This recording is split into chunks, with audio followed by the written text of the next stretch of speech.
Survivor's ready!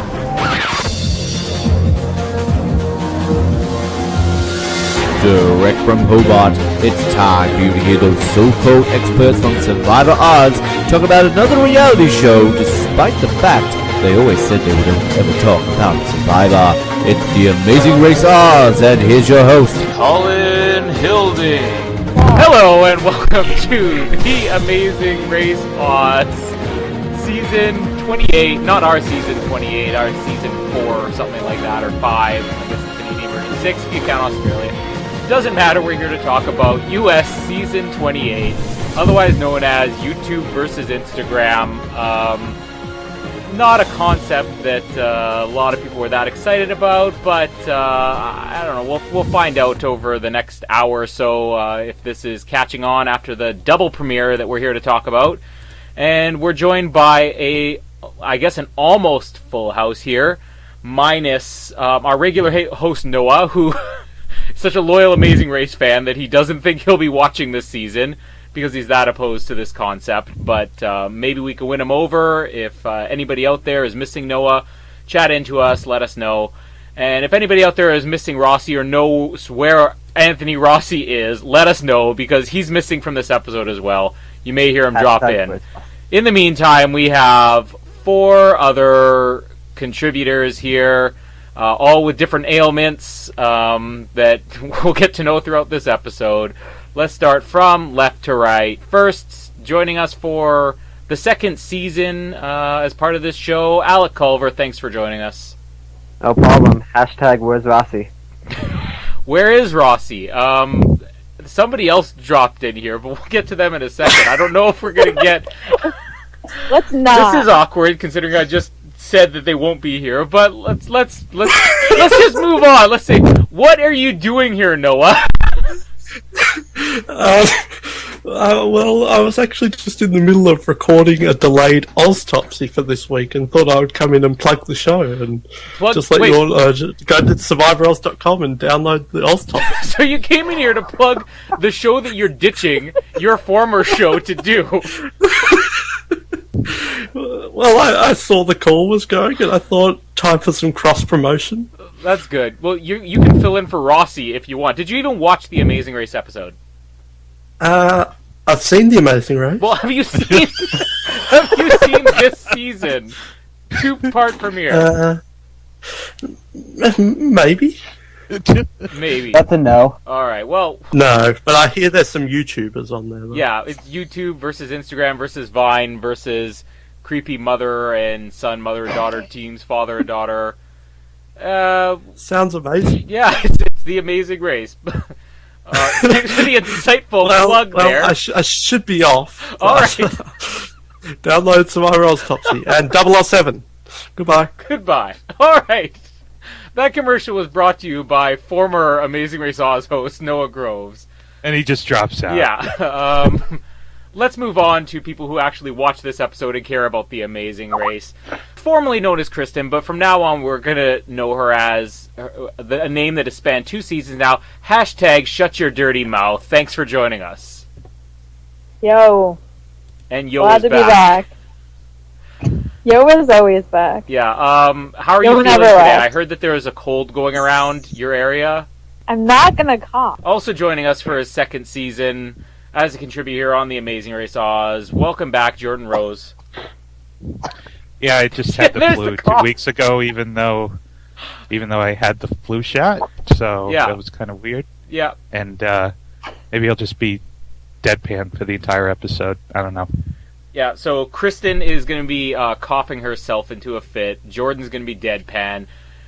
What can he possibly be but the most insightful man on this podcast? And, of course, even though it was completely unintentional, he is still listed last in this chat, even though I had no control over that. Last but not least, Jared Lubick, you are back for probably every single season, including the Australian one. That's it. Loyal to a fault. What can I say? I love El Racer. It's my favourite show on TV at the moment. Now, with the Amazing Race that you worked on, were there any YouTubers, Instagrammers, anything like that on that season? What was it, Norwegian? It was Norwegian. No, I don't think so. Obviously, YouTube isn't that popular over there. Celebrities on The Amazing Race. This is something new. Sorry. Celebrities on The Amazing Race. This is something new. It's a concept that none of us were really that excited about. I don't think any version anywhere in the world has done this, whether it be Norwegian, Australian, Canadian. To be perfectly honest, Canadian edition casts probably a couple of celebrities every single season, but can we call this a celebrity season? Are we calling this social media season? Either way, the whole idea, I guess, of this new season was supposed to kind of boost the ratings, I guess, to get new people joining in, and I don't know if the ratings are really showing it's working, but before we even start off, we judged it before the season started. Let's judge it now. 2 episodes in. Is this hurting? Is this like blind dating where it's kind of changing the race, or is this not really making that much of an impact? Alec, what do you think? I don't think it's hurting the race. I really like the moments where like they have like the random fan in the middle of like Colombia and stuff. I think that's a cool moment that they're trying to emphasize in the season. But like, you know, I don't think it was like a blind dating when they're like hurting the race. It's just teams that actually are recognizable. That's about it. All it is. Kristen, does the show seem like... I mean, you said you knew who one of these people was. I don't think... First of all, before we even move on to Kristen, is anybody here familiar with any of the racers from social media? Like, does anybody here follow any of these people? Yes. Which one? All of them? I knew a good chunk of them. Tyler Oakley I knew. Brody and Kurt I knew. And Aaron and Jocelyn. I watch Clever News quite a bit. And then the flight attendant, her viral video. That's about it. Okay, so you're our expert this season then. Yes. Jordan, I'm the expert. Kristen, Jared, any of you familiar with these people? No. I knew who Tyler Oakley was, and Zach King, I think. Is that somebody's name? My 8-year-old cousin watches him, so I know who he is from my 8-year-old cousin. My dad watches him, so... I heard there was a big spike in the 6 to 8 demographic this week too, so it's helping the show. Kristen, is this hurting the show? Do you even notice that it's a social media celebrity season, or is it just regular Amazing Race? I don't think it's really hurting it that much because I don't know who most of the people are. So, kind of like Alex said, all that you see is people stopping them in public places, and I guess there's a little bit of something that I don't like that's coming from this, which is everyone seems really friendly because everyone kind of knows each other from social media and online and everything. So everyone's super nice right now, and I hope that changes because I don't love everyone being so nice. Like, I don't know. I think that will maybe wear off after a while. Even it wasn't vicious in any way, but like Tyler was at least like, well, the first leg was super nice, but now it's ready to get rid of people. So hopefully some people aren't just like helping everyone the entire time. It's interesting you brought that up because that was one of the major notes I had on this episode, is that I felt, especially in the first one, and I guess for the most part the second episode, is that it was overly nice. And I think the thing that makes The Amazing Race interesting is seeing these teams bicker. And, you know, they tried with the whole blind dating thing to see what would it be like if people didn't know each other. And I don't know if they assumed that they were going to get more arguments outside of Blair and Haley. We didn't. But with this time, I mean, I think that's maybe what could be missing, partly because these people, this is their public persona. They probably don't want to be seen in a negative light. So are they going to be more conscious, especially since they're always on camera?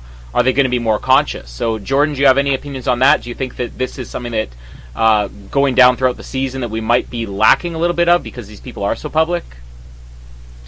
I think, like any other reality show, like, your emotions are going to come out.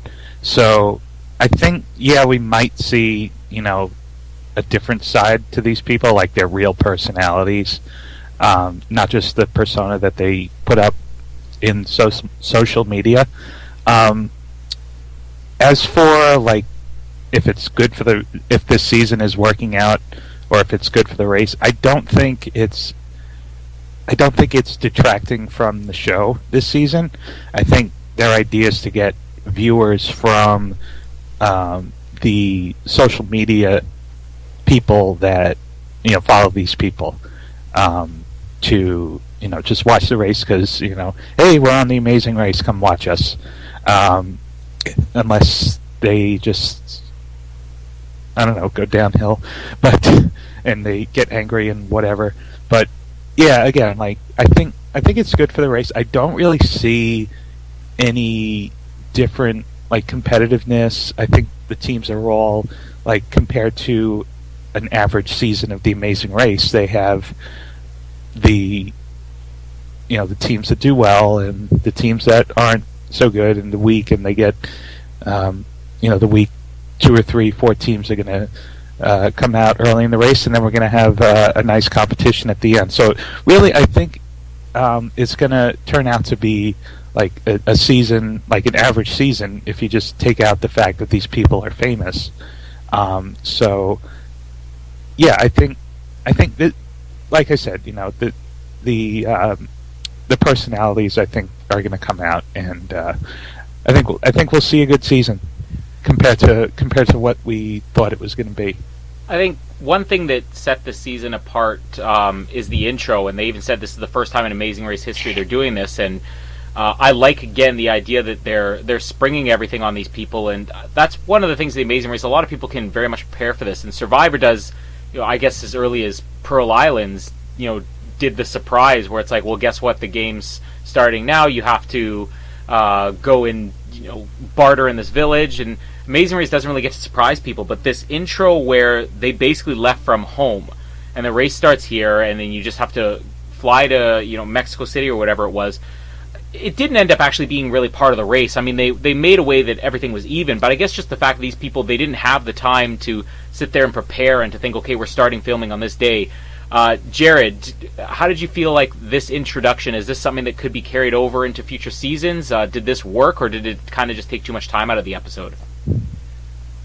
I wasn't a massive fan about it. I think it worked in the sense that we got introduced to every team really well, which I think is something that maybe hasn't been done so well on the last couple of seasons, but this season, because we had that long intro, you sort of got to meet everybody and you knew who everybody was going into it.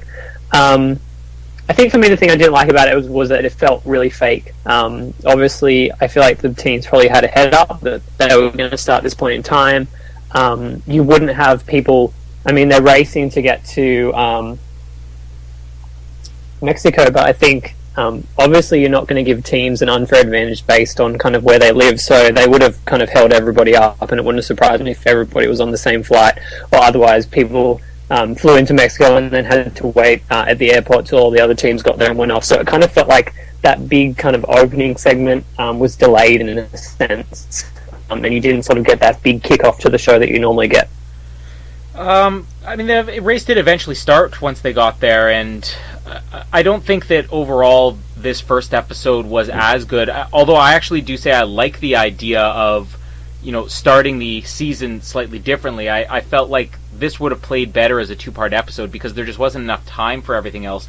Not that if somebody has a different opinion on this, definitely let me know, but I don't think the detours especially were particularly interesting. But the first detour we had was basically the mariachi part where they just have to find the person who's not playing, which to me seemed like it would sound really hard, but everybody found it pretty easy. And then building this bull out of fireworks. Let's just group together with both those together, as well as the roadblock, which was going underground and digging up dirt and everything and finding puzzle pieces.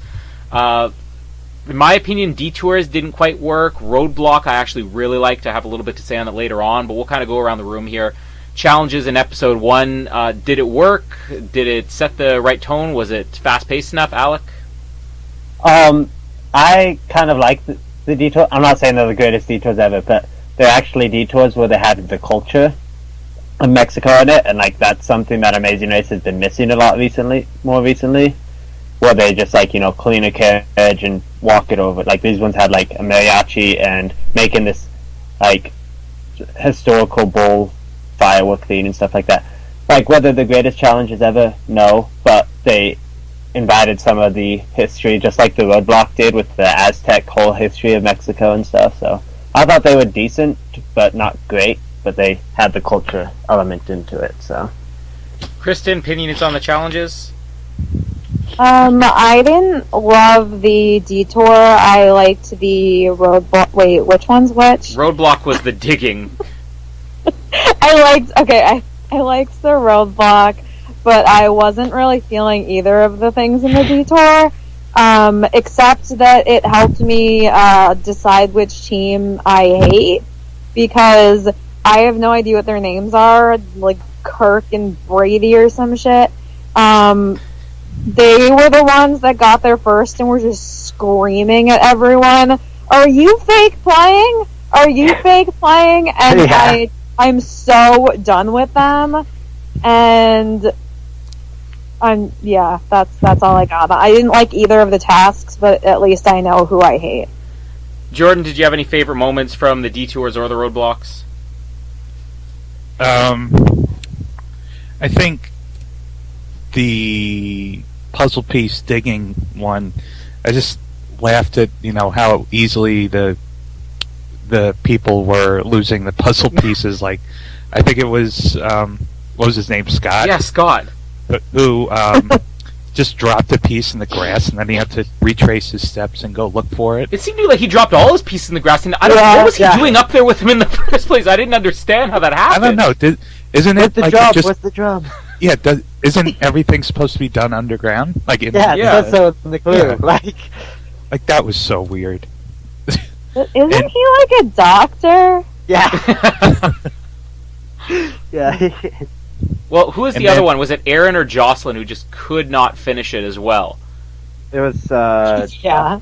Jocelyn. Yeah, and they again, she was above ground half the time too. Like, I'm not sure. And we see in the second episode the whole hashtag read your clue thing, but this happened so fast. And I think this is one of the things I was saying where the episode just kind of went by maybe a bit too quickly because of that intro, even though I like the way they introduced it, because I can't figure out what they were doing above ground, what happened. Like, it was very, I think, tense and climactic, the fact that there was this race of two teams that just couldn't get it, but still for the life of me I can't figure it out. Jared, did you actually see what happened between these two teams? Yeah, it was a bit difficult to kind of understand what was happening. I think they just didn't know where the drums were and thought, oh, maybe they're back upstairs, which was obviously a stupid thing to think. But yeah, that roadblock it just got really kind of tense, and I think it was a challenge that producers probably didn't expect to be as difficult as it turned out to be for the people. It was just the races just making it more difficult for themselves. There are a couple of moments I'll just quickly bring up in here that I thought were kind of amusing. I'm going to call this my favorite team. Not that episode 1 set them up as my favorite team, but Matt and Dana. I absolutely love Dana. I think in episode 2, we'll get into it in a minute, I think that she's, for me, the star of this season so far. But I loved, it was either her, or it's been a week since I saw it, but it was either her or Matt. I think it was her, when they were in the mariachi thing, and she's like, Matt, just ask them. Like, which one of them is not playing? Hey, are you the one who's not playing? Yeah, that's me. Okay. That was really Are they going to go along with that? And, man, Cole is the other one. Before we went on air, I said there are two players that I'm kind of seeing as stars. Cole is bipolar for me because there are times where I think Cole is actually really entertaining, really energetic. There's other times where I'm like, does this guy do anything but yell? And cry? Yeah, like, he is going to be the player that people are divided on this season, I have a feeling. But either way, these are the two teams that stand out for me from episode 1. More from episode 2, I think. But we'll get into the teams later. But the other moment here, again, just Cole having a good moment where he says that 10th place, and he says 10 is just 1 with a 0. Like, the guy's going to be good for one-liners throughout the season. Will he, though? I mean, you're the one who's saying you can't remember any of the teams. Did you at least remember? I know who he is. That's what I'm saying. Yeah. He sticks out at least. So he stuck out because he was sobbing leaving home, and then I was like, oh, poor kid's like leaving home for the first time in his life. And then I realized he was on the race with his mother. Yeah, his mom, he came with him. And he was still sobbing. I don't know. I'm interested to see him through the season. And I can't, like you said, there's a lot of these teams where I'm looking at them right now. I'm like, okay, which ones were Brittany and Jessica and which ones were Aaron and Jocelyn. Like, I don't know the difference between them. Which ones were Zach and Rachel, which ones were Ashley and Bernie. Like, I can't tell the difference unless I'm looking at them on screen, but I know who Cole is, I know who Dana is. Kelsey and Joey.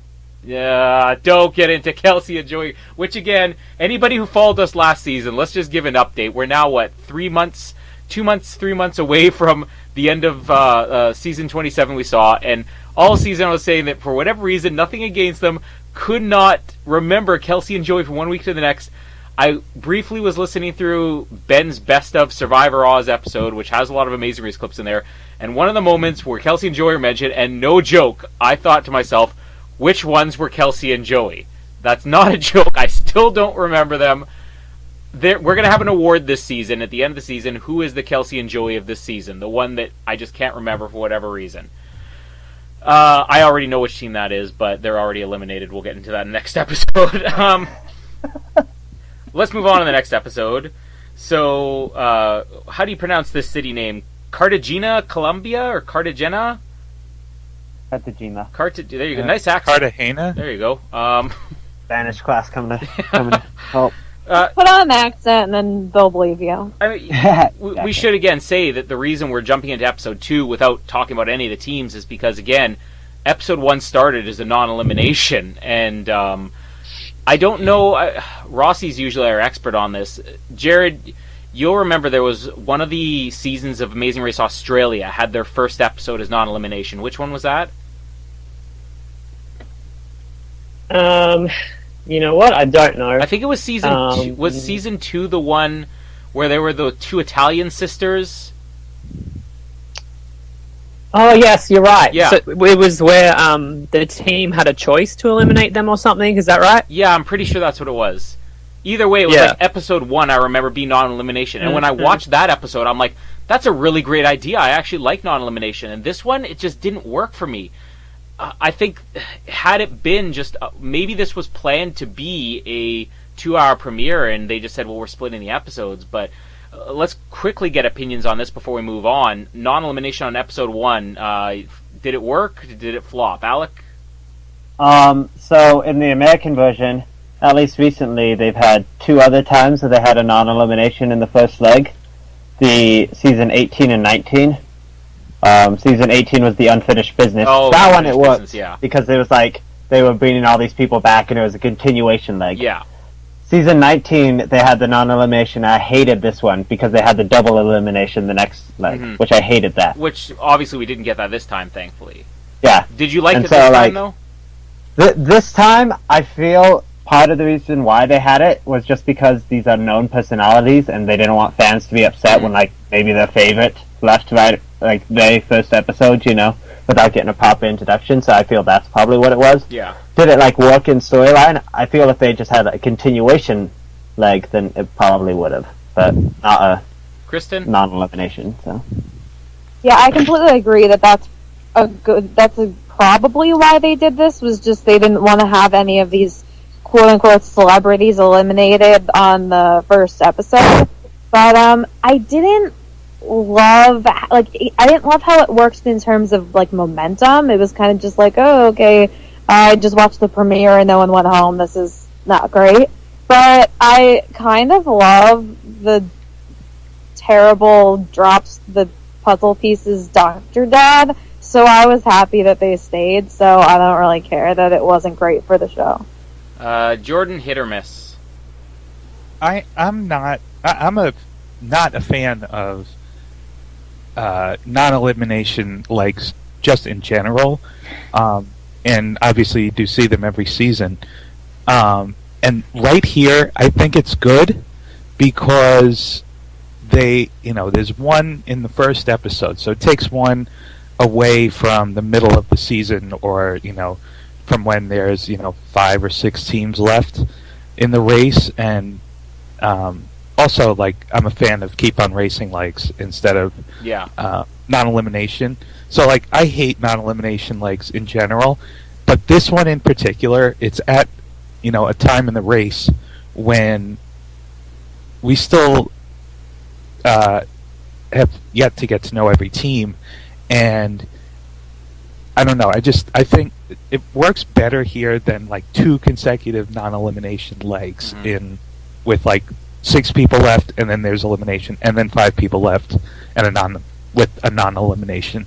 So this time I think it's good. And then we got the backstory of let's see, Scott and Blair. Blair, her blow dryer and curling iron. Yes, that was a great character scene, and I thought this was going to be their boot episode because they just showed that scene at the start of episode 2. Yeah, but they overcame that speed bump, which I guess we'll get to later. But yeah, I do think it was a good.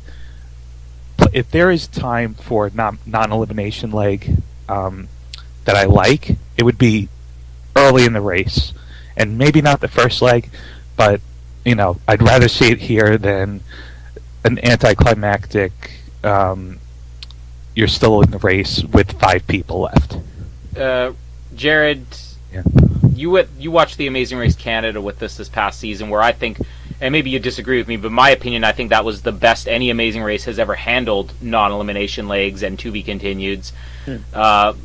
Did you like it being on episode 1 here, or here, I'll just give my opinion here, and maybe you could agree with me or disagree, but I think non-eliminations are used best when you actually do know the teams better, and you really have an invested interest in, this person's not eliminated, and doing it on episode 1, I think that's one of the reasons it was flat for me. So what do you think, Jared? Yeah, I'd agree. I think happening on episode 1, we had like a different start than the traditional travel safe and this big kind of intro, and then for it to end with a non-elimination, I kind of felt like I'd been like really ripped off in a sense. I'd watched this big, what was supposed to be a big premiere, and it didn't really have a great ending to the episode. I think if you're going to put a non-elimination in the first leg, you need something else like that. I looked it up, that season 2 of The Amazing Race Australia, where they had the salvage pass. So the team who came first decided whether the last team would stay or not. Or even other like seasons of the American Amazing Race, where they've had sort of a team eliminated maybe in the first 5 minutes, and then there's a non-elimination at the end of the leg, so you've still like kind of lost a team in that process. I think there just needs to be something else in the leg if you're going to put a non-elimination at the end. There has to be like a bit of a twist to it or something. I just felt like it was too early, and there wasn't really a big payoff to the episode. Yeah, and also, again, on a season where you spent, I think I calculated 12 minutes into the episode is when they actually really started the race in Mexico.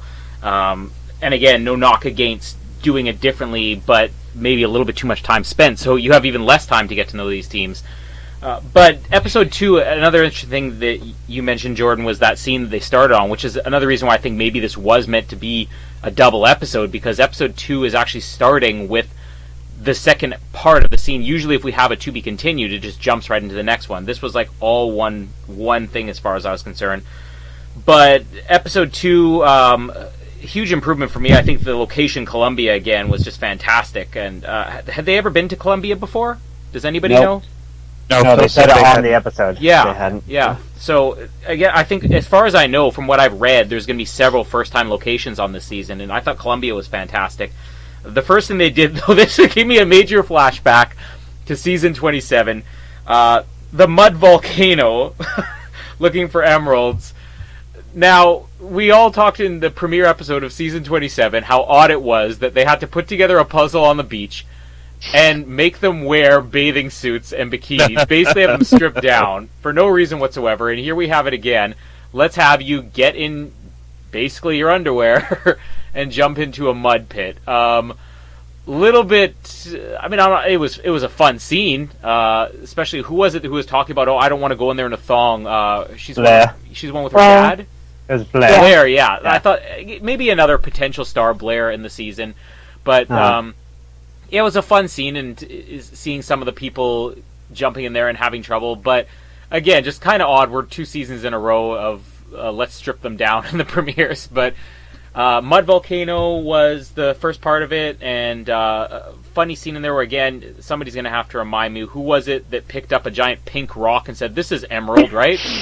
Like, if you've seen The Wizard of Oz, the giant pink... I want to say that was Dana. Was it Dana? I think Yeah, so. yeah, you're right. It was. 'Cause It might have that been. was another one of the moments where I think I was like, yeah, Dana's a star here. But yeah, that was the Then first there's- challenge, and then we have the detour, which was just creating a pop-up shelter, or I'm not even going to be able to pronounce it properly. They cook some Herrera. fish. Yeah, there you go. You're really good with the accents. You're going to be the accent guy this season. That's your job. But yeah, let's cover those things. Mud Volcano and the detour, 2-part detour. Any thoughts on it, Alec?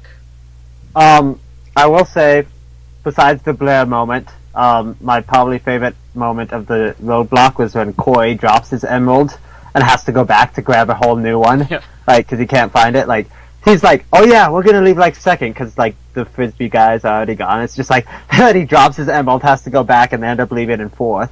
Like, I thought that was a gold moment. Like, he's just super excited and drops it. Then there's the Golem line, of course. But and detours, I wasn't the biggest fan of the detours. I do like the fact that, like, cooking was involved, because I feel a lot more recently, if there's food involved, it's always, like, more of waiting the food and stuff. It's like they've never actually had to cook it. So. Or drop it on the ground and debate whether they want to serve it. Yeah, but this fish is totally cooked. Dad, that's raw. Like, that's not even close. Like, that fish is still swimming. That's like basic. That was the best part. Like, Blair to me is the standout. Kristen, any outside of standouts Dana. to you on this? I didn't pay that much attention to the mud thing, except I liked people falling, like, slipping down the stairs. But I was just super confused because I thought they did this task last week, but then I realized I had been watching season 2 and they were searching for gems in dirt, and I thought it was the same show, and I was really confused. So I don't know what happened this episode. But the detour, is that what it's called? I didn't think either of them were great. Yeah, I think that the shelter thing was probably easier if anybody was at all capable. I was shocked at certain people doing the cooking, but I don't know. I got nothing. I do want to say, Dana in that shelter, like, we talked about how whether any people will actually really lose it or kind of freak out on the race, and Dana was in full freak out mode, which is another one of the reasons why I think she was the star for me. Yelling constantly, getting frustrated when she's standing on the chair. She's like, the chair's slipping, the chair's slipping, the chair's slipping, I'm falling! Like, just really stressed out. That's what I want to see more of from these. She was like a foot and a half off the ground when she was freaking out. And it was like very soft mud. But like, seriously, it's a memorable scene at least, which I don't know if we really got enough from the other teams. Yeah. Jordan, what did you think of the roadblocks detours for episode 2? Colin, you said you were reminded of Amazing Race 27. I was reminded of Survivor Borneo in the mud with the mud volcano challenge. Yeah, that was the first thing that came to my mind. And yeah, finding the emeralds. Not sure if that's like the best. I don't know, like the best challenge for that. For that task, well, like maybe having the Survivor mud carrying thing would be a good one. Or even the one thing that just struck me odd is that this mud was very thin. When people's heads came up out of it, you could tell it was mostly just water running down their face, and you didn't see a lot of people digging under there and then they pull up just random rocks. Everything were precisely colored. So the only things in there were rocks that were either emerald or a different color. So it's not like they have to pick through this thick mud and maybe they're going to find like some gravel at the bottom. Like, I don't think it was really that hard as long as you actually knew that you were looking for a single object. Yeah, I think that was the difference between me obviously going back like a million years to the second season, was they were like trying to find sapphire or something in a massive pile of dirt, and like they were just finding rocks. Like, there was so much stuff that they could find in the pile of dirt and get confused by because it didn't stand out as being that blue. It seemed like super easy. So they just I think they just wanted to make everyone get muddy. Jared, did you enjoy the roadblock or the detour? I thought the roadblock was really weak. I just thought it was a challenge where there wasn't kind of much room to overtake other people. Like, as long as you kind of knew what color an emerald was, you were right. Who doesn't? Who thinks an emerald is pink? Seriously. Dana. Yeah, I don't know. I think they definitely could have tweaked it a bit. Maybe even if like each team was finding like a different stone, so then there was a bit of confusion over, or more confusion over what color the stone should be. The detour was okay. I thought there were some good moments with the building one. I think Zach and Rachel just building their tent in like just the middle of nowhere, being like, Rachel's like, "Are you sure like we're not meant to build like behind one of the cars?" And Zach's like adamant. He's like, "Oh no, here's fine. Like just in the middle of nowhere where there's no markers or anything, and it's just not attached to anything." No judges here. Yeah, I think Phil on the scene was good, although I think that maybe he might have been running late to the party just because he's usually there for kind of the first team, and here he was just kind of in the middle of the pack. Yeah. And it would have been nice to see him dancing with the locals. But yeah, overall I thought the detours are okay, but the roadblock was just really weak. I don't know if we really need to talk about the whole speed bump challenge, but What speed bump? yeah, They showed that for like 2 seconds. Like, yeah, and you know, if you actually look closely, it is not only within walking distance of where the detour was, but you could fit the two locations in one shot. yeah. Like they said, go to the detour and your speed bump will be there. That's what their clue said or whatever. So. I think the one thing though, just to note on that, is that Blair, again, if we're talking about potential stars for the season, she did a good job of selling this as being more difficult than it was. She's like, oh, it's pulling us back. Like, very dramatic. And then when the fish is like, the fish bit her, it was like she just completely freaked out. And it was actually, yeah, and it wasn't like a freak out, annoying freak out. Like, you know, Jared, you're probably the only one who saw, you remember Kristen in Amazing Race Canada this past year with her leg injury or whatever. But this was like, it was actually kind of funny, and I think she even found it funny, this thing biting her finger. So I'm going to put her up as a potential star this season. And Scott's not bad, but I like the speed bump just for the biting fish. Let's, I guess, we want to run down the teams here and go through them one by one. Unless I missed anything here, I don't think so. Yeah, so Can we just discuss, like, at the airport, like Cameron and Darius? what happened? Let's Honest and general. we could discuss what happened to Cameron and Darius this entire second episode. Yeah. Well, let's get to them. We'll get to them right before the end here. So let's go really quick fire through the teams here because we'll still want to get to predictions. But guess in about 10 seconds or so, sum up your feelings on all these teams. First place team, Tyler and Corey. Go first, Alec. Tyler and Corey, I really like them. To have them going super far, pretty much. They're being built up as the team to beat, which I feel like they'll come to blows at some point because I just see it. Kristen? But yeah. I was expecting nothing from them, and I thought that they were just like stunt casting almost because Tyler Oakley is clearly the most famous person on this cast. But I'm actually not hating them. Like, I think they're a much stronger team than I expected, and think that they're actually a good team. Oh, can I just completely go backtrack an hour real quick? Mm-hmm. Sure. Yeah. Sure. You just gave approval to yourself, so go ahead. Yes, I did. No, I meant to say it like a half hour ago because Jordan mentioned something about something. Oh, vague. No, just you get mad at us being vague, okay? Just that, this kind of is reminding me a little bit of Survivor with these celebrities that they've had on, the athletes and stuff, where you have the Jimmy Johnson types and the Cliff Robinson types who aren't really trying that hard and kind of just oh yeah, I'm a professional athlete. And you have more of the Jeff Kents, and so far what we're seeing of Scott Pollard as I don't give a shit about what my history was. I am here to play this game. Yeah. And I think that Tyler and company, whatever his name, Boy. Tyler and friends are are kind of turning into one of those teams that I'm almost, even though they're the most famous, I'm like almost forgetting that they're on here to be the biggest celebrities, because I think that they're a really good competitive team, and I think that they're gonna go pretty far. So, Jordan, quick opinions on Tyler and Corey? Yeah,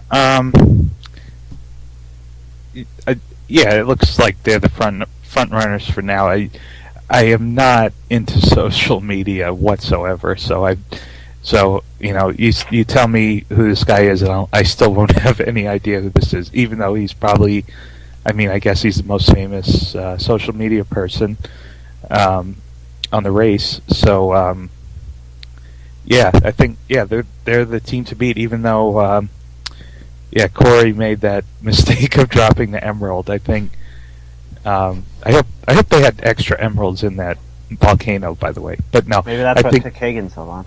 Yeah. So I think they're a team to watch. They could probably. They're one of my picks for the top 3. Jared? Yeah, I think they're a really entertaining team.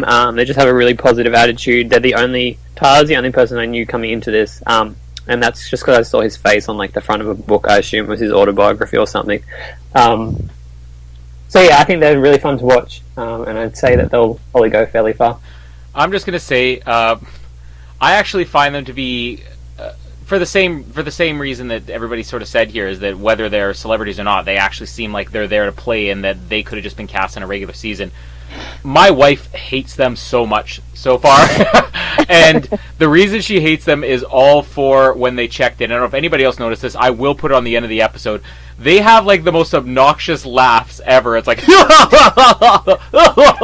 and it just goes on and on and on. And Brody and Curtin, Bernie and Ashley, who are the next 2 teams check in, they kind of had these weird noises. Everybody was kind of in weird, simian grunting mode. It was it sounded bizarre. I just have to make this playlist, this loop for the end of this episode of all the weird noises these top 3 teams were making here. It was really bizarre, but for that reason alone, she will hold a grudge the whole season, and she'll hate them.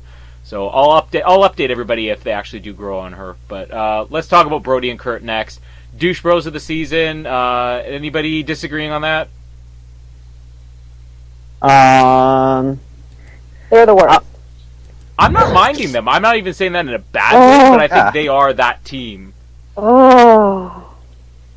I'm kind of looking at them more of do you remember Art and JJ? Yeah. A few seasons back when they were getting destroyed by Rachel and Dave. Mm-hmm. It's I'm kind of seeing them more as super confident because they are the douche bro team, but they're actually going to do really well on it too. Kristen, do you want to quickly give us the insight into why you hate them? I already said they're the morons that were screaming at the people during the first challenge, and I just instantly hated them. I am like your wife. That came out weird, but I am like your wife. I will forever hold a grudge against them because of that. Jordan, are you like my wife too? I don't think so. I'm a guy.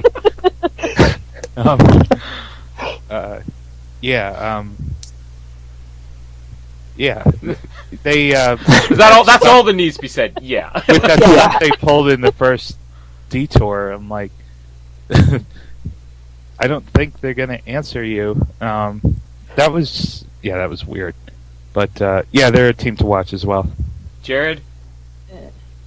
For me, they're kind of one of the middle of the road teams. They don't annoy me, but I don't like them at this point in time. So hopefully they can grow on me a bit. I did say that the eliminated team this week was my new Kelsey and Joey, but now that I'm looking at these teams, I'm already having trouble remembering who's Bernie and Ashley. I'm going to go around the room. Give me your opinions, but also can somebody actually clue me in as to who Bernie and Ashley are? Alec, why don't you start? Bernie and Ashley is the guy who dresses like a nerd and the girl who looks like she should never date a nerd. Not ringing a bell. Somebody, okay, Kristen, this is the game. You try me. Can you describe I don't know them? who they are either. All I know is that his Twitter handle is @Bernie, and I thought it was cool that he just had his first name. They're the video Jordan, gamers. Do you have a way to explain them to me? The cast profile just says his name is Bernie Burns. So, no. Jared, do you have a description? They look like here's Kelsey funny. and Joey to me. I looked up the picture of them right now, and this is Kelsey and Joey because I'm trying to remember them in the episode. Jared, do you have any memories of them in the episode, other than the weird noises they made when they checked in? Bernie had that annoying scene where he said that the audience was robbed because he wasn't topless in the volcano. But that's all I can remember of them. Which I must have missed in the I episode. remember that. But Okay. I don't remember it in the episode, but I'll take your word for it. They had a lot more in the first episode than this episode. Like, this episode, because they were, like, in the middle of the pack. Like, the first episode, they were probably one of the stars. Well, I'm a week removed from that. So we don't really have anything to add. I'm going to talk up Dana a lot throughout the season, I have a feeling. But let's go around the room here. Dana and Matt, Alex, start us off. I feel they are going to be the strong intercouple team of the season, because they're gonna be like that Logan and Chris that but actually do well. Like, they're gonna fight a lot, but like, you're gonna enjoy it and they're gonna be okay with it because that's just how they do it. Like, she even said, like, I'm a hothead, you know, and so it's just like she is definitely more of a star than him, but I like their story because they've been engaged for 3.5 years or whatever and still haven't chosen a date and stuff. That was he's the perfectionist, and yeah. Well, yeah, we don't see scenes like that often where she's saying, you know, I think I kind of pushed him into this and he wasn't ready, and he's not even denying it. He's like, yeah, that's pretty much what happened. Kristen, is this a team that you actually remember? That's all I'm going to have to ask you from now on. Do you remember them? Yes, I do. We're not doing picks, apparently, predictions this season or whatever. Kind of will be, so... Okay, well, I decided to do random number generator for all of the teams, except I decided to choose a winner, and they are my winner pick. I kind of take that back a little after watching the second episode, but I'm going to stick to it. I don't know, they gave me, like, Justin and Diana vibes for some reason, but, like, flipped. And, like, what was it? There was some line that she was talking about how she can be, like, super nice, or she can be, like, crazy, and that whether he's on fire or asleep, he's just a 5. Mm-hmm. In terms of like, he's a 10. It's like, no matter what he's doing, he's always a 5. Like, a really good line. Yeah. I liked that, and I think that they're huge contenders in this, and I mean, obviously that's why I picked them to win, but yeah, that's all I got. I think they're going to be good. Jordan? Yeah, I'll just echo what everyone else said. I mean, they finished first in the first leg, so they're dangerous. And Jared? Yeah, I think they're a strong team. It's a good clash of personalities, and they're the dancers too. So if this is like every other Amazing Race season, that should help them a lot with the challenges. Yes. Maybe we can get like season. What was the Japanese weird dancing thing they did? Episode, I think it was episode 1 or episode 2 of season 27 or season 26. Nobody else remembers that? The like slow motion dance the slow thing? motion, the weird slow motion the step thing. Yeah, let's get something like that on there, or the dance with your partner in the Dirty Dancing with your partner from Amazing Race Canada, which again, Jared's going to be the only one who remembers. And for all these Amazing Race Canada references, go watch the Amazing Race Canada Season 3. Amazing season. And then you'll get most of our references throughout the episode. I'm going to put one more Dana thing here, like, just perfectly sum up how much of a 10 Dana is. When Phil's asking them, and then she's like, yeah, we came in 4th. I guess we're communicating. I mean, I haven't killed you or anything. And she wasn't joking around. She was dead serious. Like, well, I guess I should be proud because I haven't killed you. This woman is going to make this season. I'm convinced. I don't know. This is going to be another one, if we have anything to add. Aaron and Jocelyn, I vaguely remember them, but they're really forgettable for me other than their poor performance in the previous episode. Alec, anything to add on them? I feel that if any team has the potentials to be what the cheerleaders were the previous season, it's them, because they have the personalities for it. They just haven't had the chance, because they're like the middle of the road team the past like couple episodes, and so it's like they haven't been up there at the top or like close to the bottom and stuff, and so it's just like they have that potential. We just haven't seen it yet. Yeah, and I don't think we've seen that much personality out of them. I mean, I didn't watch. One of the reasons why we didn't do a preview episode this year is because I didn't want to actually watch any preseason stuff on the teams. I wanted to just come in and judge them. But for something about them, I think that they probably have more personality than we're seeing, but they just, I don't know, kind of boring this week. They were like cheering something, like when like Aaron finished the roadblock or whatever, they're just like jumping up and down for no reason at all or something like that. Yeah. I'm like, yeah, they have that potential. Yeah, like, I don't think they need to be either at the very top or like the very bottom for us to get something out of them. Kristen, anything to add on them if you know who they are? I was trying to differentiate them and the other girl team that didn't go home. Mm-hmm. And they are the more like bubbly personality team as opposed to the other ones who are just like, we're models. And yeah. Jordan? That's about it. Yeah, I mean, they seem like the cheerleader type team, but they almost got eliminated in the first leg. Mm-hmm. I think, yeah. So, yeah. Jared, we're getting really insightful on these middle teams here. No, they're definitely one of the less memorable teams. A lot of the women in this cast kind of look fairly similar as well, and you dunk them in a volcano, and then that makes it even harder. I mean, I could not. If you had a lineup of all these people like covered in the mud from the volcano, I'd be like, don't know who you are. You could be any of those teams right now. So yeah, not memorable at the moment, but I think they do have potential. Zach and Rachel, this is another contender for the. I'm not. This is not even a running gag or anything. I'm trying to remember the winners of last season that I can never remember. What are their names now? Kelsey and Joey. This is another potential Kelsey and Joey team. Zach and Rachel. Anything to add on them, Alec?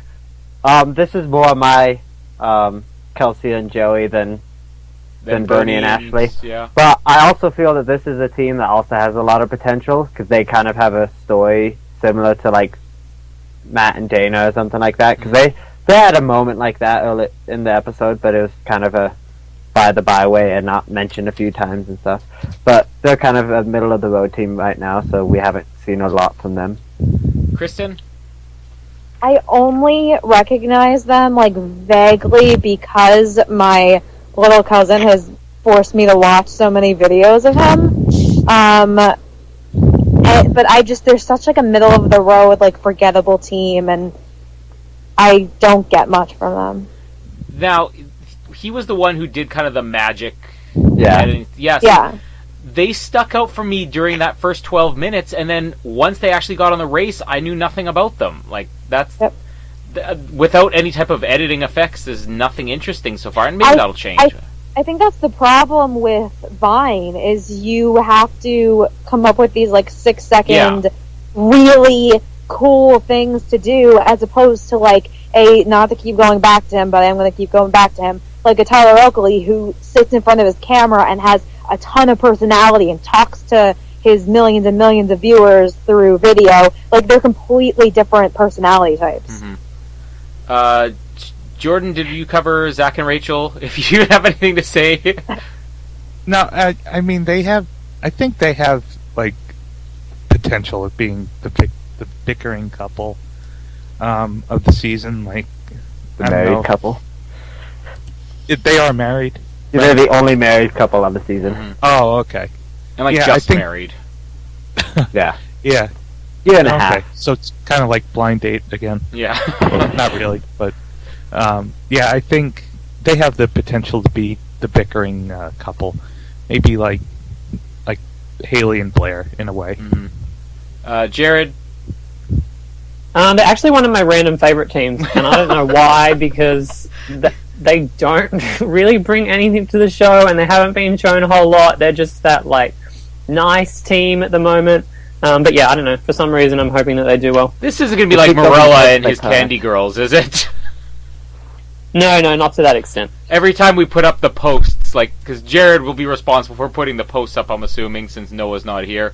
Every time we put the posts up, it's going to be like, what else do we have to say about the great Zach and Rachel this week? And meanwhile, we say nothing about them. I don't know. Everybody probably has that one team that they're more attached to than others. Like many people, and Kelsey and what's the other Joey. Joey. Move on and shut your dirty mouth. Shut your dirty mouth. Hey, Spoken. it's better than like Tiffany and Michelle, okay? Like Tiffany and yeah. Let's move on to a slightly more memorable team. Even though Michelle and Michelle. I completely agree with what Jared said earlier. I'll just say this before we even start here. Brittany and Jessica, the models, they stood out for me more in the first episode for some reason, but I was wondering why I could not place them in this episode, and you were completely right, Jared. They were in a volcano the whole time. So you put Brittany and Jessica in a volcano, Aaron and Jocelyn in a volcano, you throw Dana in a volcano. I mean, yeah, a lot of these girls do look too similar, especially when they're just all covered in mud. So I remember nothing from them this week. Did anybody find anything in week 2 to remember Brittany and Jessica from, or do you have anything in addition to add on them, Alec? This is my least favorite team for some reason. Really? Just because they're like so boring. Like pretty much all they've said, because they're Instagram. They're like the only Instagram thing. So like they literally just stand in front of a camera and have pictures taken. It's like. And then the very first interaction we had with them is when they saw Cole in the airport, and they're like, "Oh yeah, I would totally do him if I was like drunk in college or whatever." It's just like that's like the only personality we've gotten out of them so far. And it's just like, and so they're kind of like that boring teams right now. Like, do I mind if they go far? No, but like they're like my least favorite team because we haven't seen much of them at all. More of what it is, because yeah. Kristen, I got nothing. Jordan. They're a team. Jared. Yep. Alright. That's funny because I didn't think we'd come into this with the opinion that they were the most forgettable team, and yet it seems like the general consensus here is that they are more forgettable than some of the others, which, I don't know, maybe they just did stand up for me more in their introduction, but because I can't think of much else, but yeah. Because they talk about doing it with Cole. But when you mentioned that, that's only when it occurred to me. It's like that's pretty much the last thing I remember from them. This is a team that I kind of like. As I said, Cole has a lot of personality, but it maybe. I'm sure other people have certain actors that they could group in this category, but there are certain actors, usually when it comes to comedies, where in small doses they're good. I find like Jack Black in small doses is good. Owen Wilson in small doses is good. Ben Stiller in small doses is good. These guys make a lot of movies together, which is another problem. But these guys, if they're in supporting roles or if they're a little bit toned down, they're good. But when it's just all of them all the time, I find it too much. And that's kind of what I'd compare Cole to. Sherry's actually, I mean, this isn't like James Earl and Denise from last season where the mother just completely outshines the sun. I don't think she's bad, but I also think that she's definitely overshadowed here. But Cole, I don't know, I'm really divided on him. Anybody else have any interesting opinions on Sherry and Cole? Start with Alec. I feel Cole is definitely the person that's trying to play it up a lot more. Mm-hmm. Like, I feel like if you saw Big Brother, there's people in the diary rooms that just like shout the whole time because there's a camera right at their face. That's Cole, in my opinion. It's just like, not saying I hate him. Like, I definitely feel he has the potential to be a possible star in this season. But, like, I feel he's just playing it up a lot more, and it's just, like, I don't like it so far. Like you said, small doses, it's good. Mm-hmm. So, like, this episode, when it was a smaller dose, it was good. Whereas last episode, it was a huge dose. It was, like, so the smaller doses, it's good so far, so. Kristen? I've already said how much I hate them, but it really is more of, like, a like to hate them. Like, I'm not hoping they're out next week by any means when I say I hate them. I just think him crying is obnoxious, but I've been on the Amazing Race website this entire time because I need to see what the teams look like. And so while you guys were talking, I was scrolling through their bios, and they have a couple really amusing random things in here. Like, what's her name? Sherry? Is that her Sherry. name? You're the one on the bio. You're asking us, is it Sherry? She has pet peeve about your teammate is he won't let me say curse words. And she's the mom? I'm glad your 19-year-old is controlling your language. And what scares Cole most about traveling is ISIS. So if that says anything, Who was it? That's good. let's run with that. One of the past 2 seasons, somebody had in their bio something along the lines of like being kidnapped abroad. I don't know if anybody remember who that was. I don't remember who that was, but I remember us talking about like a lot of people having ridiculous like fears of travel. Yeah, well, like, Cole's in that club murdered. now. Yeah, ISIS is coming. Jordan, anything to add on Sherry and Cole? Yeah, I think Cole's like the dominating personality on that team. Yeah, that's all I have to say. Jared? Yeah, Cole's definitely the more overbearing one. I think if there's a team in this season that could get the CJ and Libby treatment of talking to the camera while their train leaves, it would definitely be Cole. During that whole detour, I was like, have you done any work, or you're just standing here talking to the camera? Because I didn't see him do anything. Sherry, I think she has potential. She can sort of come to the front a bit more. I did like in the first episode how she kind of stood up for not taking the penalty when she was there with, I think it was Jocelyn or whatever, left at the roadblock, so that was good to see. This next team, we did talk a little bit about them throughout, so just if anything in addition to add, I think that Blair is potentially going to be a fun character. Scott is potentially going to be a good stressed-out dad. Alec, anything extra to add? Blair's probably my favorite person on this race, just because of how unique she is. We've never had anyone like Blair on the race. Like, she's like bringing hair dryers to where she needs to bring like 50 different converters just to even use it. Like, just that whole scene alone made me like love Blair, and then her like not wanting to walk out in a thong with her dad there and stuff like that, and having to borrow another team's spandex and stuff. Like, it's just like she's a star to me. I hope they stay around longer just for that reason, and then he just adds to it with like the whole roadblock thing. Like, she's like over the top, and he's like cool, calm, and collected, kind of like what Dana and Matt are, but like he's like a lot like, but he's also has his stressful moments as well because he's a doctor. So yeah, and he loses things above ground. Yeah, way to go, ER doctor. Kristen? I don't think they're going to go super far, but I'm glad that they were saved the first leg, just because they are kind of my, like, irrational team that I love more than... Like, I love both of them. I actually like the dad a lot more in the first episode, and then I think Blair really shined in the second one. So, like somebody was saying about, I think Alec was saying about Rachel and Zach, that they're like my... I don't really think that they're going to be super popular with the public for any good reason, but I love them. They're probably my favorite team for no reason. Jared, you're now officially the Kelsey and Joey of this season, because Kristen forgot that had anything to do with you. Oh, that was Jared? Yeah, for that reason, Jared, I'm going to get you. They totally your opinion. sound the same, so... Your opinion first on Scott and Blair, Jared. I think they're good. I think this could be it takes a special team to suck. I think there's potential there. That this could be that team. So yeah, I'm hoping that they continue to make blunders. I think Blair is hilarious. Obviously, she couldn't pack any kind of suitable swimwear because she didn't have any room around her hairdryer and curling irons. But yeah, they're a great team. Both of them are real standouts. And Jordan. Yeah, I really like this team. Especially with the character scene at the start of the second episode, the hair dryer and the curling iron, and I didn't bring a bathing suit. Like, if you have I mean, just ditch either the hair dryer or the curling iron. Like, I don't know anything about thongs. If anybody couldn't guess that already, but. When we're watching this episode, my wife is basically saying, like, why would somebody wear a thong if they're racing and running and doing all this stuff? Like, apparently that would be something that would be extremely uncomfortable to do, so I don't know why she has the thong on this race in the first place.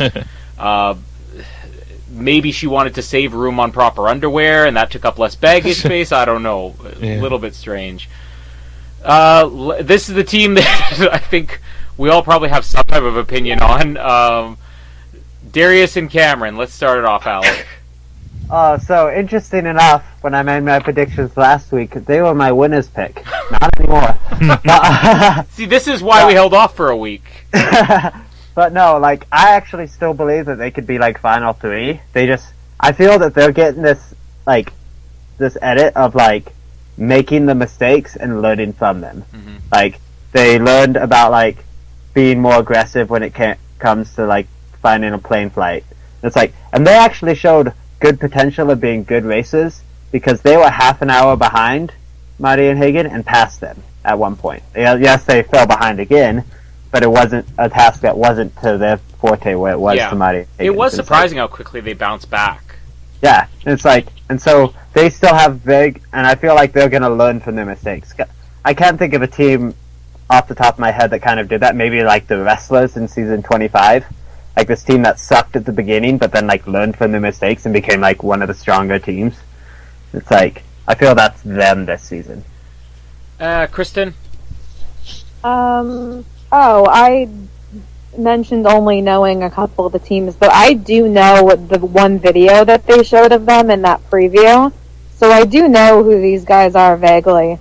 But I feel like they have so much more potential than we're seeing, which was kind of like the story of last season, a lot of the early booths last season.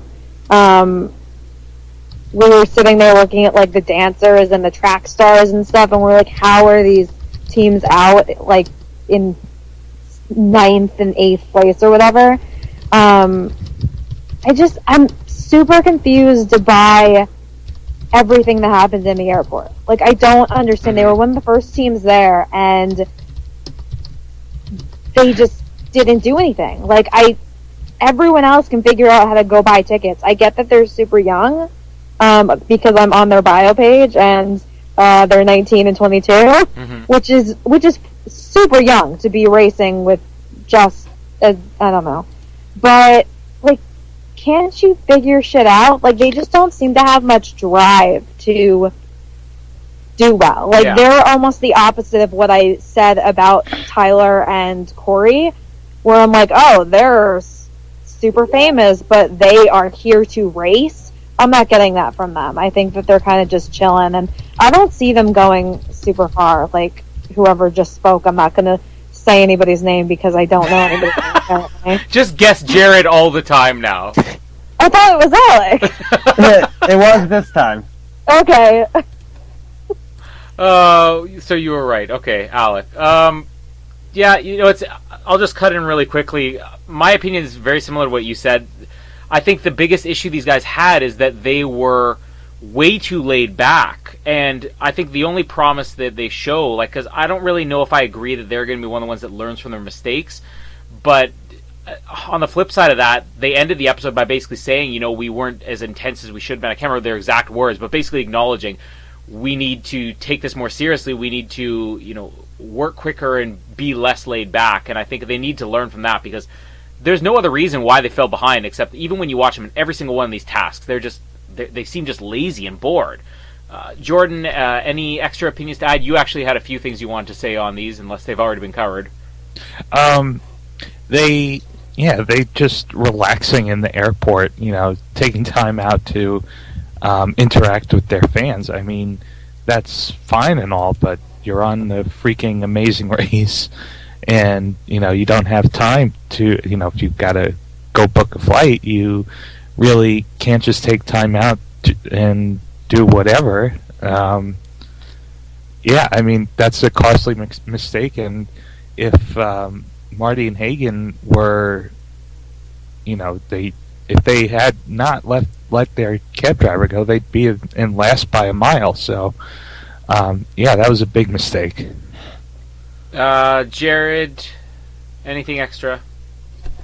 Not meant to add. I agree that they just have to sort of up the intensity. I think the airport was a perfect scene for just them as a team. Like standing at like the back of like the longest line possible. Then when they're going to the counter, they're going through the barricades, going back and forth. Instead of just walking straight up to the counter on the outside, they take the longest possible way to get there. So I think they just need to be a little bit more pushy and willing to sort of win and maybe make some enemies along the way. Let's get into the last place team. If there's anything to say, I'm not really one to be negative on teams, but boy, this is just one of the most forgettable teams I've ever seen in the Amazing Race, and I'm not even saying that as in like the way on the Amazing Race Canada I keep bringing it up, but Susan and Sharn, a team that all of us remember just because of how much Noah hated them without any reason behind it. I don't even hate Marty and Hagen. I when they were in the second episode, close to the end, I was like, were they in the first episode? Did they just drop in? Is this like a Survivor Samoa Brett CGI thing where they just come in halfway through episode 2? I have no clue why they were even here, what they're bringing. I don't even remember their opening bio video saying what their social media status was. Alec, what did you think about Marty and Hagen, the first boots of episode 2? So to kind of answer the reason why I don't like, they kind of seem like they were thrown in there, it's because she only had Marty had one viral video, and that's it. Like, that's why she's famous. Is she's the funny, she had the funny flight attendant intro thing on Southwest or something like that, and that's it. And so it's whereas they're trying to increase viewership, and that might be the same thing with the models because they're Instagram compared to whereas somebody like Tyler Oakley, who has 1 million followers, subscribers, they want to give a lot of screen time to. It's just feel that might be why they were kind of left in the dust. I thought Hagen was the star of that team, the daughter, because it's just she's crying at the mat when they got eliminated and stuff like that. She was she's the one who was going through the mud forever and kept finding everything but an emerald, probably because it was the one that Corey dropped. It's just were they the most memorable first boot ever? Heck no. But they weren't a bad team. Hagen could have totally carried that team. Do we have a parting hashtag for this? Alec, I'm going to put you on the spot here. Parting hashtag for Marty and Hagen as well. Parting hashtag. Hashtag who are you? Kristen, hashtag shut your dirty mouth. Parting hashtag for Marty and Hagen. I'm glad you didn't ask anybody else how they felt about Marty and Hagen. Oh, go ahead and tell us how you felt, but I just wanted to see if you play the game first. Oh, I don't want to play the game. Well, then you're not allowed to tell us how you feel. Fine, I'll play the game. Okay. But I'll play the game after I tell you how I feel. Oh, this is going to be but go ahead. Did I already say on this, or was it before we were recording, that I was very confused at how I had no idea that there were two women named Marty and Hagen? How did I not notice that the first episode? I was so confused coming into the second episode, and then I was just well, at least they cast Hagen the Bush Pilot from Haley's season, so there can be some kind of hashtag there. That the Hagen that sucks. Yeah. Hashtag. So you actually played the game. We should put that on paper. Kind of, vaguely. All right, Jordan. Thoughts on Marty and Hagen and a hashtag?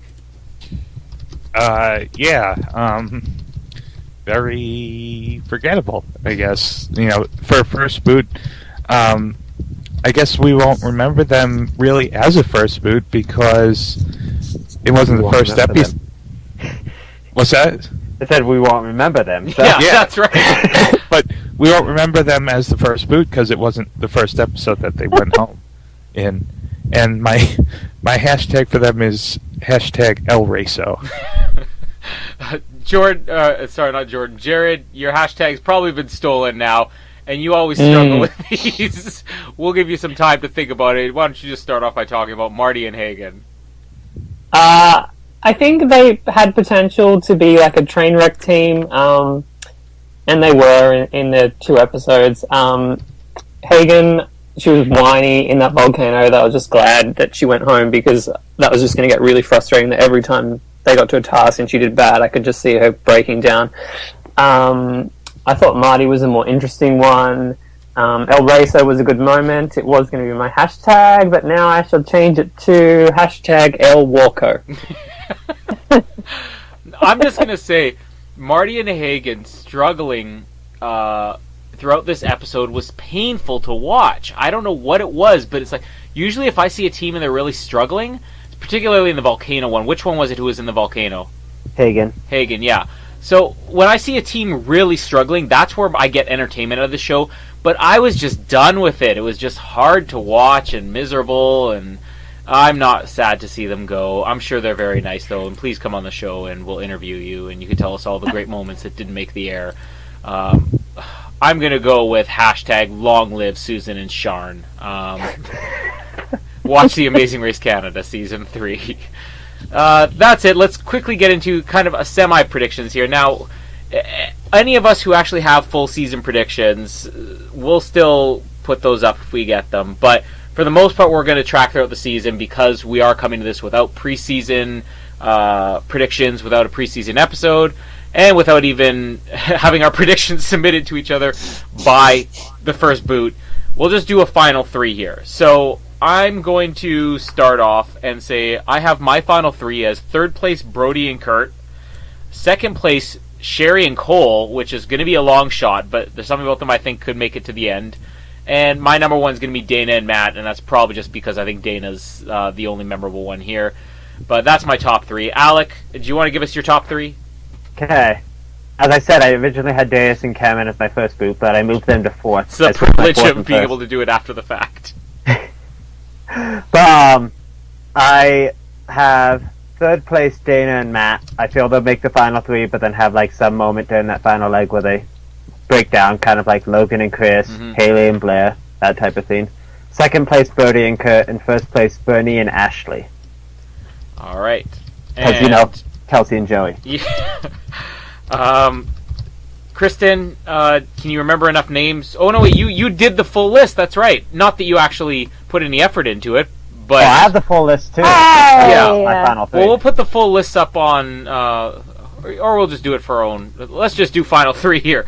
Kristen, tell us what your random.org came up with. Hey, it's more effort to have to pick numbers than to just put names in order. I tried. I did things. All right. Show us what you did. Well, I have to admit, I did cheat twice. Because one, I picked my own winner.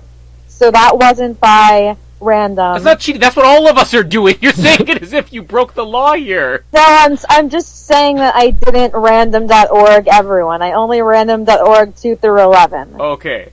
And Tyler and Corey were the first team that I put in, and it came up as 11th place, and I said they would just delete that footage and continue with another leg with them in it, so then I moved on. All right. So they're not 11. So I have 1 as Dana and Matt, 2 Tyler and Corey, and 3 Scott and Blair, because that's definitely going to happen. This is like having Bergen and Kurt as my... Is that their names? Bergen and Kurt is third place? Yeah, that was good times. Yeah, when you actually put effort into predictions. Well, I do worse. There's a reason why the randoms paid off. Mm-hmm. All right. I won. Jordan, you're going to give us final 3 prediction here? Yeah, sure. Zach and Rachel third, Dana and Matt second, Tyler and Corey as the winners. All right, and Jared, round us out. Your top 3. I have Tyler and Corey in third, Dana and Matt in second, and clearly I want to start doing bad at rankings again, so I have Zach and Rachel as first. Hashtag Kelsey and Joey. But you know, you're not the only one who at least included in the top 3. I think the only team that made all of our top 3s is Dana and Matt. So we'll find out when we get Rossi's top 3 how this goes down. But that, I guess we could consider them to be the front runners here. Everybody has Tyler and Corey except for myself and Alec. I actually think they're going to be the Tanner and Josh this year that get eliminated about halfway through. Me too. And I'm the only one who put Sherry and Cole in there, I think. Yeah. Kristen, you're the only one that put Scott and Blair, I think. And I think those are the only solo ones. Everybody else has... No, Bernie and Ashley. Yeah, Bernie and Ashley. For and Alex. that's my winner's pick, so good luck with that. Good luck with that. Vetus will win second chance, So we'll kind of rank it based on this, although we might still put together our predictions of 1 to 10 or something like that, just for our own reference. But just before we go, really quickly, who's the next one to go? Any predictions, Alec? Brittany and Jessica, the models. All right, Kristen. According to my random.org, Aaron and Jocelyn. Jordan. I got a few. You have a few choices for who's going to be 10th place? Yes.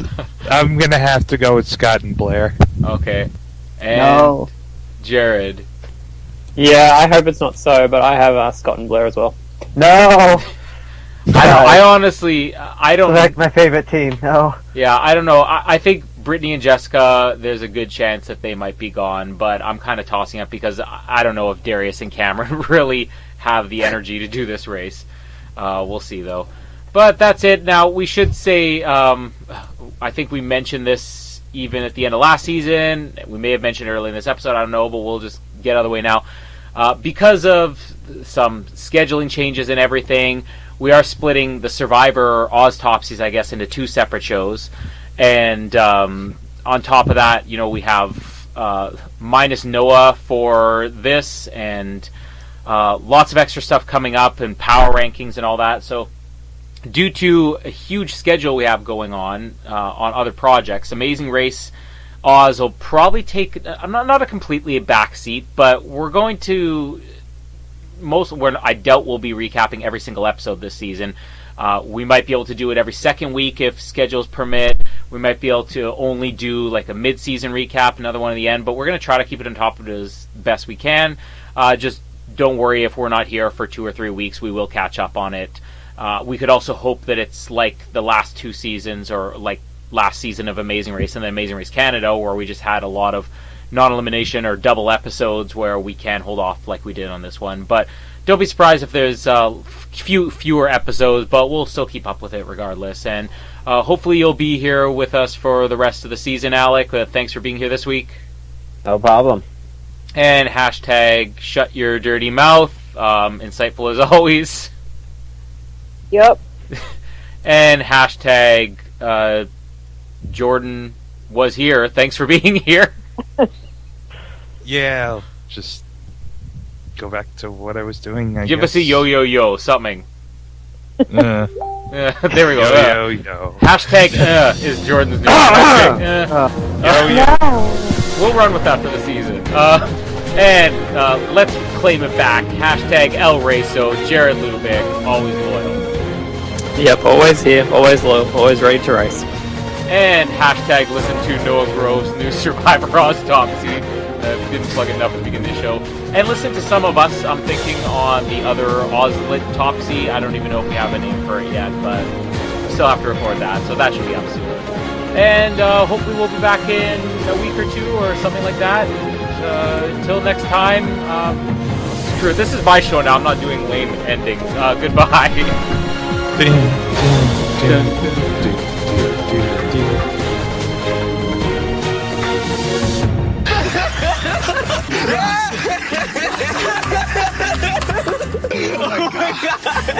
I think I just saw. Hey, we're right here. Hey.